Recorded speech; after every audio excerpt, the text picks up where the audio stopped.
Ações de segurança das estruturas, parte 2, solicitações de cálculo. Professor Rodolfo, coordenação de engenharia civil, campus Aracaju. Então a gente já viu no vídeo anterior uma introdução a ações de segurança das estruturas, daí agora eu vou seguir falando sobre o método dos estados limites. Então consiste em estabelecer limites acima dos quais a estrutura ou parte dela não respeita as condições especificadas para o uso normal da construção ou que implique comprometimento da durabilidade, caracterizando limite de serviço, ou acima dos quais a estrutura ou parte dela será considerada insegura, caracterizando os limites últimos. Então a gente tem um exemplo de estado limite último, o desabamento do prédio caiu lá em Fortaleza no ano passado, em 15 de outubro, durante a execução de um serviço. Como exemplo do estado limite de serviço, a gente tem o caso da vibração da Ponte do Millennium, lá em Londres, em 10 de junho de 2000.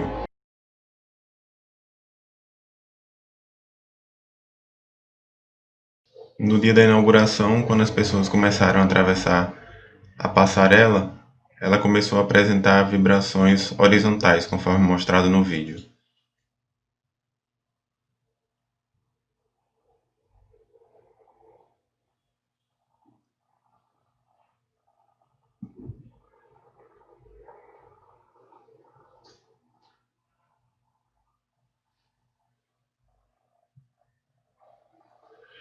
No mesmo dia da inauguração, a passarela foi fechada, verificaram qual que era o problema e algum tempo depois ela foi reaberta. Aliás, o estado limite de serviço é também chamado de estado limite de utilização. Eu devo utilizar aqui sempre a nomenclatura de estado limite de serviço, porque daí eu posso chamar o estado limite último de LU, o estado limite de serviço de LS. De modo geral, os estados limites últimos são aqueles relacionados com o esgotamento da capacidade portante da estrutura, ou seja, determina a paralisação no todo ou em parte do uso da construção.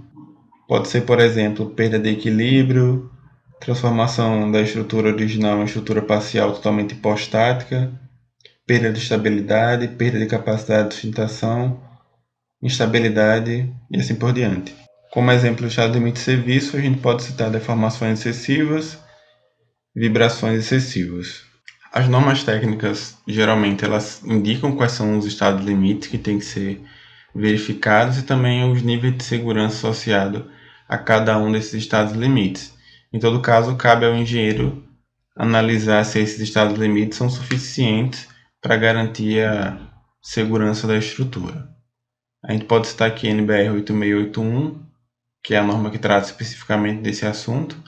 Então, NBR 8681, ações de segurança das estruturas. NBR 6118, projeto de estruturas de concreto. A 8800, que é a norma de aço. E a 7190, que é a norma de madeiras. De modo geral, a gente pode dizer que a 8681 é a norma mãe desse assunto, mas em todo caso, a norma 6118, 8800 e 7190, elas trazem no seu texto também a consideração sobre esse tema. Obviamente que referenciando a 8681. Sobre isso é importante dizer também que as normas trazem alguns avisos, por exemplo, na NBR 6118, no item referências normativas, é dito lá que os documentos relacionados a seguir são indispensáveis à aplicação deste documento. Para referências datadas, aplica-se somente as edições citadas. Para as referências não datadas, aplicam-se as edições mais recentes do referido documento. Entende-se aí que todas as normas que são citadas e que têm data, elas devem ser verificadas quando da execução de algum projeto. O mesmo aviso vem também na 8800, também tem na 7190 e ainda tem um complemento na 7190 que diz que, como toda norma está sujeita a revisão, recomenda-se àqueles que realizam acordos com base nesta que verifique a conveniência de se usar as edições mais recentes das normas citadas a seguir. A ABNT possui informação das normas em vigor em um dado momento. Por exemplo, ela cita que para a obtenção dos coeficientes de segurança foi consultada a NBR 8681 de 84. Então já era uma norma de 97. Como ela disse que a gente tem que avaliar quando do projeto, né, quais são as normas vigentes, então ela meio que está dizendo que quando a gente faz um projeto hoje, a 8681 de 84 já não serve mais, então a gente tem que verificar se o que está sendo dito nela não está em discordância com 8681 de 2003, que é mais recente. Também é dito que a BNT possui informação das normas em vigor em um dado momento. Isso aqui, no caso, acredito que seja o catálogo da BNT, que a gente consegue acessar hoje pela internet. É só dar uma pesquisada lá para saber quais são as normas vigentes. Então, alguns conceitos agora. Então, primeiro, ações. Ações são as causas que provocam os esforços ou deformações nas estruturas. A gente tem as ações permanentes, que a gente vai representar aqui pela letra G. Ações permanentes podem ser diretas ou indiretas. As diretas têm como exemplo aí o peso próprio, paredes permanentes, pisos, equipamento fixo, revestimento e acabamento. E as indiretas a gente pode citar como exemplo proteção, recalque de apoio e retração dos materiais. Como o próprio nome já diz, as ações permanentes são aquelas que permanecem ao longo da vida útil da estrutura. Temos também as ações variáveis, que a gente vai utilizar a letra Q. Também o próprio nome já diz, são ações que variam ao longo da vida útil da estrutura. Dentre as variáveis, a gente tem as variáveis normais. Como exemplo, a gente pode citar o vento, variação de temperatura, equipamentos móveis, sobrecarga de ocupação. E temos também as variáveis ditas como especiais. Novamente entra aí o vento. Não esse mesmo vento, é um vento com intensidade um pouco maior e que tem a probabilidade de ocorrência um pouco menor do que esse vento dito como vento normal. E também temos aqui as ações sísmicas. Também temos as ações excepcionais, que a gente vai representar pela letra E, como o próprio nome já diz, ela tem a chance muito baixa de ocorrência, por isso são denominadas como excepcionais. Como exemplo, a gente tem explosões, choques de veículos, incêndios, enchentes ou sismos excepcionais. Sobre os valores característicos das ações, FK, daí pode ser o GK ou QK, que seja. Os valores característicos das ações são definidos em função da variabilidade de suas intensidades. Para as ações que apresentam variabilidade no tempo, como o vento, por exemplo, consideram-se distribuições de extremos correspondentes a um período convencional de referência de 50 anos, admitindo que sejam independentes entre si os valores extremos que agem em diferentes anos de vida da construção. Eventualmente, se a estrutura exigir um tempo de vida maior do que 50 anos, esse valor é então extrapolado para 50 anos. Os valores característicos das ações variáveis estabelecidos por consenso e indicados em normas específicas, como sobrecarga, por exemplo, correspondem a valores que têm de 25% a 35% de probabilidade de serem ultrapassados no sentido desfavorável durante um período de 50 anos, e para ações permanentes, o valor característico é o valor médio, correspondente ao quantio de 50%, seja quando os efeitos forem desfavoráveis ou favoráveis. Alguns desses valores característicos a gente pode obter na NBR 6120, também na NBR 6123, que é a norma de vento, e na NBR 7188, que é a norma que trata dos carregamentos em pontos rodoviários. E sobre os carregamentos, um carregamento é especificado pelo conjunto das ações que tem probabilidade não desprezível de atuarem simultaneamente sobre uma estrutura durante um período de tempo pré-estabelecido. Então a gente pode dizer também que um carregamento é uma combinação de ações. A 8681 traz os carregamentos ditos como normal, especial, excepcional e de construção. No carregamento normal são consideradas as ações permanentes e as ações variáveis, e a estrutura é verificada nos estados limites último e de serviço. No caso do carregamento especial, são consideradas ações permanentes e variáveis. Nesse caso, as variáveis especiais como sendo as principais, e as demais como sendo as variáveis secundárias, e geralmente é verificada apenas no estado limite último. No carregamento excepcional, são consideradas ações permanentes, variáveis e excepcionais, e de modo geral é feita a verificação apenas no estado limite último.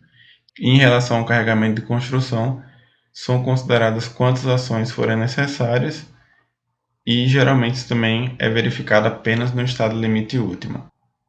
Sobre o carregamento de construção, eu tenho como exemplo o caso dessa ponte que caiu ainda durante sua construção na Colômbia. Segundo o registro, morreram 10 pessoas nesse acidente. Importante dizer que nesse caso específico, se não tivesse caído nesse dia, poderia ter caído depois, já que o problema foi um erro de projeto no dimensionamento das torres. Em todo caso, fica o exemplo. Outra coisa sobre esse caso é que o outro lado foi demolido, já que apresentava a mesma falha de projeto. Seguindo com o método dos estados limites, vamos falar agora sobre as combinações últimas das ações, mas antes de apresentar as equações, vamos discutir aqui um pouco, tá? Então, considere essa ponte. Dentre os carregamentos que estão atuando sobre ela, a gente pode dizer que tem a carga permanente, peso próprio, por exemplo, que está ao longo aí de toda a vida útil, com pequenas variações. Temos também as cargas móveis devido aos veículos, eventualmente uma variação de temperatura, eventualmente também a gente tem a ação do vento. Então, se a gente for avaliar a intensidade da carga permanente, a gente pode dizer que ela permanece praticamente constante ao longo do tempo, com pequenas variações. Nesse intervalo de tempo que eu estou considerando aqui, sequer teve alguma variação.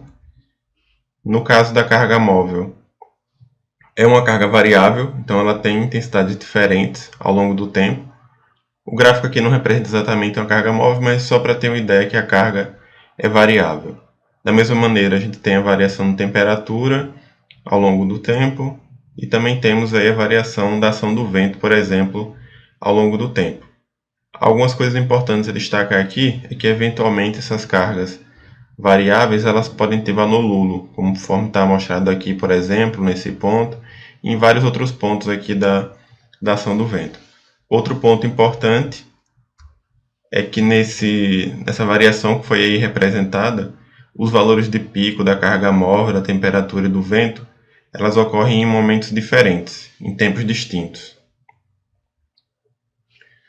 Dito isso, as combinações últimas normais, no estado limite último, é dado por essa equação, onde a gente tem aqui o somatório das cargas permanentes multiplicado por um determinado coeficiente de majoração, mais uma variável dita como principal, multiplicada também por um coeficiente de majoração, e mais o somatório das demais variáveis ditas agora como secundárias.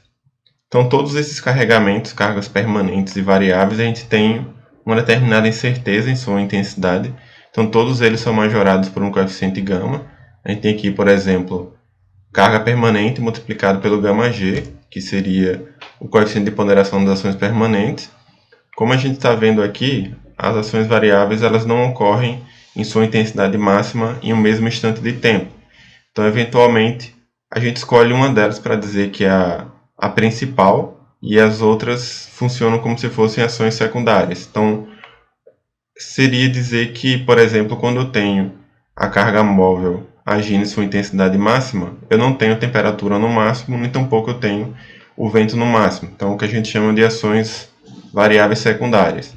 Então, essa variável que eu estou considerando como principal, carga móvel, por exemplo, eu vou multiplicar pelo gama Q, que seria o coeficiente de ponderação da ação variável principal. As demais secundárias também serão majoradas por um coeficiente de ponderação, só que considerando que elas não estão agindo em sua intensidade máxima no mesmo tempo que a ação variável, também a gente multiplica por um coeficiente π0, que considera uma redução desse carregamento face à ação principal. Como nem sempre é evidente qual das ações que é a principal, eventualmente a gente vai considerar de forma aleatória uma análise como a carga móvel sendo a principal, temperatura e vento sendo a secundária, depois temperatura como sendo a principal e a móvel e o vento como secundária, e eventualmente o vento como principal e a temperatura e a móvel como sendo a secundária. O carregamento de cálculo nosso vai ser, obviamente, a pior situação dessas combinações. A norma também indica que as ações variáveis podem ser consideradas conjuntamente, utilizando um único coeficiente de majoração, e aí a equação fica reescrita dessa maneira. Então, um exemplo de aplicação, eu tenho aqui um certo caso, não necessariamente dessa ponte, onde eu tenho a carga permanente com intensidade de 100 kN e o coeficiente de majoração é 1,4 ou 1, a gente vai ver por que esses dois valores. Tenho três cargas variáveis, Q1, Q2 e Q3, Q1 com intensidade de 100 kN, Q2 150 e Q3 menos 100 kN, coeficiente de majoração da Q1 1,5, da Q2 1,2 e da Q3 1,4, e o coeficiente π0 Q1 0,8, Q2 0,6 e o Q3 também igual a 0,6. Então, a gente pode dizer que a carga permanente, na nossa consideração de cálculo, ela pode variar desde 100 até 140.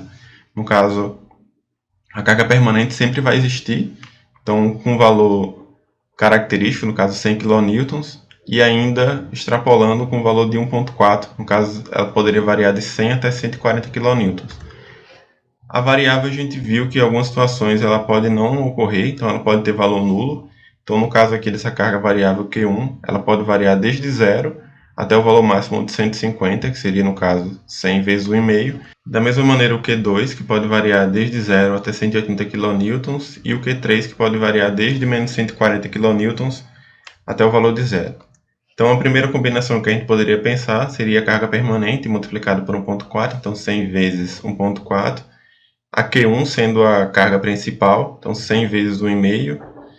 E a Q2 sendo a primeira carga secundária, então 150 vezes o gama, que é 1.2, vezes o π0, que é 0.6. Veja aí que se a gente somar a carga permanente com as variáveis Q1 e Q2, a gente está obtendo um valor positivo de carregamento. Então seria mais lógico para obter a pior situação, nesse caso do SD1, que a gente considerasse o Q3 igual a zero, já que se a gente considerar com valor negativo, ela vai estar reduzindo o valor do carregamento. Então SD1 igual a 398 kN. Uma segunda combinação, novamente a carga permanente vezes 1.4. A carga Q2 agora é a variável principal, então 150 vezes 1.2. E a carga Q1 agora é a variável secundária, então 100 vezes 1,5 vezes 0,8. Novamente a gente não considerou a Q3, porque a Q3 ia estar reduzindo o valor do meu carregamento. Em relação à terceira combinação, a gente pode pegar agora a carga permanente, 100 vezes 1.4, menos a carga Q3, no caso menos 100 vezes 1.4. Esse caso não seria interessante, não seria necessário de ser considerado, porque se a gente tomar agora um SD4 100 vezes 1, já que a carga permanente pode variar desde 100 até 140, usando os coeficientes 1 e 1.4, seria mais lógico se quer ter considerado a combinação SD3. Então, a SD4 seria carga permanente vezes 1, menos 100 vezes 1.4. Já que a variável é negativa, a carga permanente entra com um coeficiente igual a 1. Então, dentre os valores que a gente encontrou, teria SD1 398, a SD2 440, o D3 igual a 0 e o D4 igual a menos 40. Nessa condição, a gente pode dizer que o carregamento pode variar desde um valor de menos 40 kN até um valor máximo de 440 kN. Como a gente sabe que alguns elementos, a consideração se o carregamento é positivo ou negativo é importante, conforme a gente já discutiu em um vídeo anterior, no caso do dimensionamento teriam que ser considerados esses dois valores. Seguindo, a gente tem as combinações últimas especiais ou de construção. Entendida a combinação última normal, as equações agora são basicamente a mesma. A única coisa que muda é que a variável principal geralmente é tomada agora como uma variável especial. E na combinação das variáveis secundárias, o coeficiente π0 agora é um π0 EF. Esse π0 EF ele é igual ao π0, adotado nas combinações normais, salvo quando a ação principal Q1 tiver um tempo de atuação muito pequeno. Caso esse em que o π0 EF pode ser tomado igual ao π2. Se a carga especial for um terremoto, por exemplo, a duração é curta, então nesse caso aí o valor tomado seria do valor do π2. E as combinações últimas excepcionais, somatória das permanentes multiplicado pelo gama, mais o valor da ação excepcional, e mais aí o somatório de todas as variáveis, dessa vez considerado como se fossem variáveis secundárias. De modo geral, a ação excepcional ela é de curta duração, então nesse caso, o valor do coeficiente π0 seria igual ao π2. Então esses coeficientes são indicados nas normas de projeto. Aqui eu só vou referenciar a NBR 8681, mas também a gente pode encontrar esses valores na norma de concreto, na norma de aço e na norma de madeira. 6118, 8800 e 7190, respectivamente. Então aqui a gente tem a tabela que mostra os coeficientes de ponderação para ações permanentes, considerados separadamente. E aqui os coeficientes de ponderação para ações permanentes consideradas conjuntamente, tanto na combinação normal, especial e excepcional. Destaque rápido aqui é que nas combinações especiais os coeficientes são menores que as normais e na combinação excepcional também é menor do que as outras. As ações permanentes e indiretas são consideradas com esses coeficientes que estão aqui indicados. Em relação às ações variáveis, estes são os coeficientes de ponderação para ações variáveis consideradas separadamente, e estes são os coeficientes de ponderação para ações variáveis consideradas conjuntamente, também nas combinações normal, especial de construção e excepcional. E nessa outra tabela a gente encontra os valores do PIS 0 e do PIS 2 que já foram comentados. Sobre as combinações de serviço das ações, um destaque rápido aqui, o QK seria o valor característico, a gente já comentou sobre ele.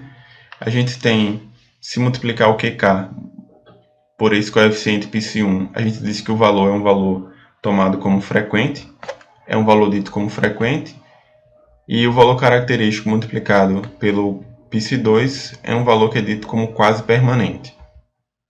Das combinações quase permanentes, são aquelas combinações que podem atuar durante grande parte do período da vida da estrutura, em torno aí de 50% do tempo, e o valor da solicitação de cálculo é dado por essa equação, somatório das cargas permanentes, mais o somatório de todas as variáveis multiplicado pelo coeficiente PIS2. As combinações frequentes se repetem muitas vezes, da ordem de 10 a 5 vezes em 50 anos, ou que têm a duração total não desprezível. A carga de cálculo é dada pelo somatório das permanentes, mais uma variável, é o mesmo conceito, uma variável dita como principal, tomada aí com seu valor frequente, característica vezes o PIS1, e todas as demais variáveis são consideradas como secundárias, tomadas com seus valores quase permanentes. Por fim, as combinações raras podem atuar no máximo algumas horas durante o período de vida da estrutura e é dada pelo somatório das permanentes, mais uma variável principal tomada com seu valor característico e as demais variáveis tomadas com seus valores frequentes. Os estados limites de serviço geralmente são indicados nas normas quais devem ser adotados e, eventualmente, também o engenheiro calculista deve avaliar se há necessidade de mais alguma verificação.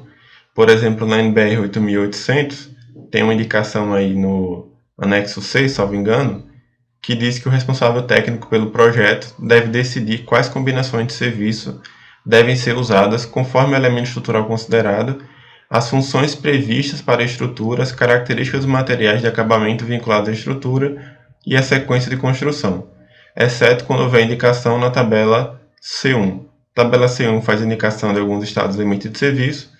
Por exemplo, é dito aí que na terça de cobertura o deslocamento máximo é L sobre 180 ou L sobre 120. Tem uma indicação ali, uma anotação E e F, que é dito como para considerar combinações raras de serviço, no caso do E, utilizando ações variáveis do mesmo sentido que o da ação permanente. E na indicação F, considerar apenas ações variáveis no sentido oposto à da ação permanente, com seu valor característico. Também a 6118 faz indicação de alguns estados limites de serviço a considerar e qual seria a combinação. Então, por exemplo, aqui ele tem indicação na combinação frequente, combinação quase permanente e combinação rara. Então, sobre as solicitações, é isso. Aliás, voltando lá no primeiro slide, já ia esquecendo. No caso da ciclovia lá no Rio de Janeiro. Então, utilizando aí a combinação normal, a gente já viu que é somatório das permanentes multiplicado pelo coeficiente de majoração, mais as variáveis, basicamente. Então, no caso aí, os carregamentos a serem considerados, o carregamento mais óbvio seria carga permanente, obviamente, peso próprio, enfim, as cargas permanentes. E a variável mais óbvia de ser considerada seria a carga das pessoas que estariam passando sobre essa ciclovia. Isso foi considerado pelo projetista, e assim foi dimensionada a ciclovia, e nesse caso ela ficou simplesmente apoiada nesse pilar, conforme mostra essa foto. Só que aí qual foi o problema? O problema é que essa carga variável das pessoas, no caso, ela não deveria estar atuando como a variável principal. Em uma certa situação de cálculo, ela seria a variável secundária, e eventualmente, como a gente viu, ela pode ter um valor reduzido ou talvez até nulo. Então o que aconteceu lá é que teve uma segunda variável que não foi considerada, no caso a ação das ondas, que estão sendo mostradas aqui, e no caso da ação das ondas, elas agiam de baixo para cima, ou seja, levando o tabuleiro para cima. E aqui eu tenho uma animação feita pela Rede Globo que mostra justamente o que aconteceu. Então o que aconteceu é que essa carga variável agindo de baixo para cima, somada aqui à carga permanente e a outra variável, que era muito pouca nesse momento, terminou que a resultante ficou de baixo para cima. Pela condição de apoio que foi utilizada, ela não tinha nenhuma fixação, então subiu, no que desceu não encontrou mais seu apoio e finalmente veio abaixo. Então é isso, solicitações de cálculo.